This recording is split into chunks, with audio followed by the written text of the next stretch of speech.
പ്രിയ സഹോദരരെ, 2011 ക്രിസ്മസ് ആഘോഷിക്കുമ്പോൾ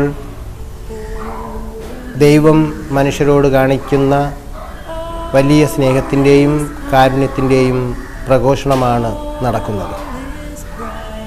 ദൈവം മനുഷ്യനായത് മനുഷ്യരോടൊത്ത് വസിക്കുവാനും മനുഷ്യരെ രക്ഷിക്കുവാനും വേണ്ടിയാണ്. യേശുവിൻ്റെ ജനനവേളയിൽ മാലാഖമാർ നൽകിയ സന്ദേശം അത്യുന്നതങ്ങളിൽ ദൈവത്തിന് മഹത്വം, ഭൂമിയിൽ സന്മനസ്സുള്ളവർക്ക് സമാധാനം എന്നതാണ്. എല്ലാവർക്കും സമാധാനമുണ്ടാകുവാൻ, അതുവഴി ദൈവത്തിന് മഹത്വമുണ്ടാകുവാൻ ലോകത്തെ ക്ഷണിക്കുന്ന ഒരു ദിവ്യ സംഭവമാണ് ക്രിസ്മസ്. സർവ്വലോകത്തിനും വലിയ സന്തോഷം നൽകുന്ന സന്ദേശം ഞാൻ നിങ്ങളെ അറിയിക്കുന്നു എന്ന് പറഞ്ഞുകൊണ്ടാണ് മാലാഖ യേശുവിൻ്റെ ജനനം ലോകത്തെ അറിയിച്ചത്. ക്രിസ്മസ് ആഘോഷിക്കുന്നത് കത്തോലിക്കർക്ക് വേണ്ടി മാത്രമോ ക്രൈസ്തവർക്ക് വേണ്ടി മാത്രമോ അല്ല, ലോകത്തിലുള്ള എല്ലാ ജനങ്ങൾക്കും വേണ്ടിയാണ്. ലോകത്തിൽ ദൈവവിശ്വാസം വളരുവാനും മനുഷ്യസ്നേഹം ശക്തി പ്രാപിക്കുവാനും ക്രിസ്മസ് നമ്മെ ഓർമ്മിപ്പിക്കുന്നു. ക്രിസ്മസ് ആഘോഷത്തിൽ ക്രൈസ്തവർ മാത്രമല്ല പങ്കെടുക്കുന്നത്, മറ്റെല്ലാ മതവിഭാഗങ്ങളും സമുദായങ്ങളും പങ്കെടുക്കുന്നു.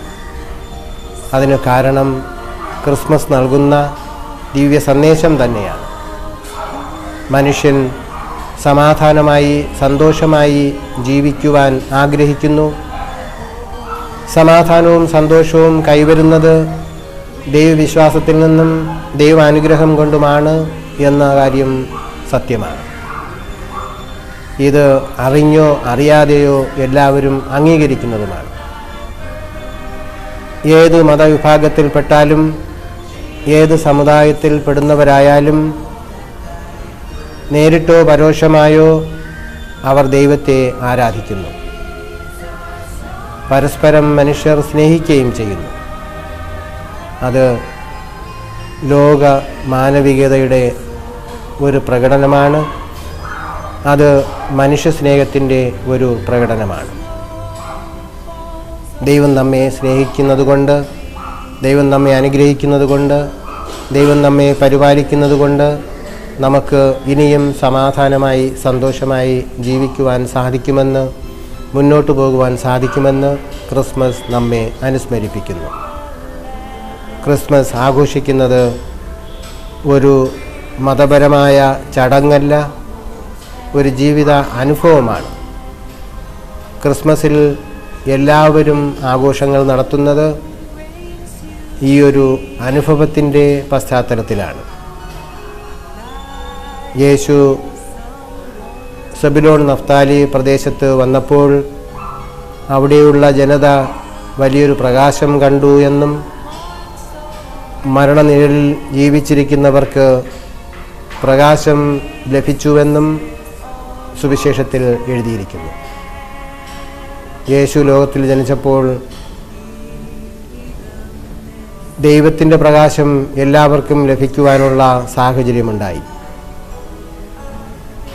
ഈ സാഹചര്യം എല്ലാ മനുഷ്യരെയും അറിയണമെന്നും മനസ്സിലാക്കണമെന്നും ക്രിസ്മസ് ആഘോഷത്തിൽ ആഗ്രഹിക്കുന്നു. സന്മനസ്സുള്ള എല്ലാവരും, ദൈവത്തിൽ വിശ്വസിക്കുന്ന എല്ലാവരും അതാഗ്രഹിക്കുന്നു. മനുഷ്യരെ സ്നേഹിക്കുന്ന എല്ലാവരും അതാഗ്രഹിക്കുന്നു. നാം എല്ലാവരും അത് ആഗ്രഹിക്കണം. ക്രിസ്മസ് ആഘോഷം എല്ലാവർക്കും സന്തോഷം നൽകുന്ന ഒരനുഭവമാകട്ടെ, സംഭവമാകട്ടെ എന്ന് ആശംസിക്കുന്നു. ക്രിസ്മസിൻ്റെയും പുതുവർഷത്തിൻ്റെയും എല്ലാ അനുഗ്രഹങ്ങളും ഞാൻ നിങ്ങൾക്ക് നേരുന്നു. കർത്താവ് നിങ്ങളെ അനുഗ്രഹിക്കട്ടെ.